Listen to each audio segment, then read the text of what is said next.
বন্ধুরা, গরম প্রচুর প্রচুর গরম। আর এই গরমে কিন্তু আপনার কবুতর স্টক করার চান্স থাকতে পারে, কবুতর স্টক করে মারা যেতে পারে। আমার একটি কবুতর গতকালকে স্টক করে মারা গেছে প্রচুর গরমের কারণে। তো আপনার কবুতরকে ভিতর থেকে ঠান্ডা রাখার জন্য অবশ্যই আপনি চেষ্টা করবেন নিয়মিত সপ্তাহে অন্ততপক্ষে 2 দিন এই গরমে ইলেকট্রোমিন স্যালাইনটি কবুতরকে দিতে।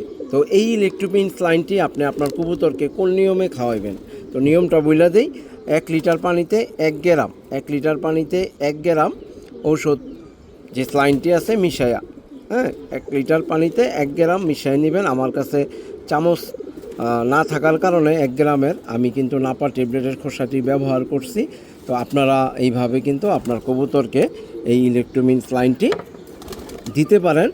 চেষ্টা করবেন অবশ্যই 10টা বা দুপুর 12টা 1টার মধ্যে এই স্যালাইনটি দিতে। অবশ্যই আপনি খেয়াল রাখবেন এই স্যালাইনটি কিন্তু বিকেলবেলা আপনার কবুতরকে দিবেন না, এতে করে বিপরীত হইতে পারে। আপনার কবুতরের ঠান্ডা লাগার চান্সও কিন্তু থাকতে পারে যদি আপনি এই স্যালাইনটি বিকেলবেলা কবুতরকে দেন। অবশ্যই চেষ্টা করবেন সকালে 10টা থেকে 12টা 1টার মধ্যে।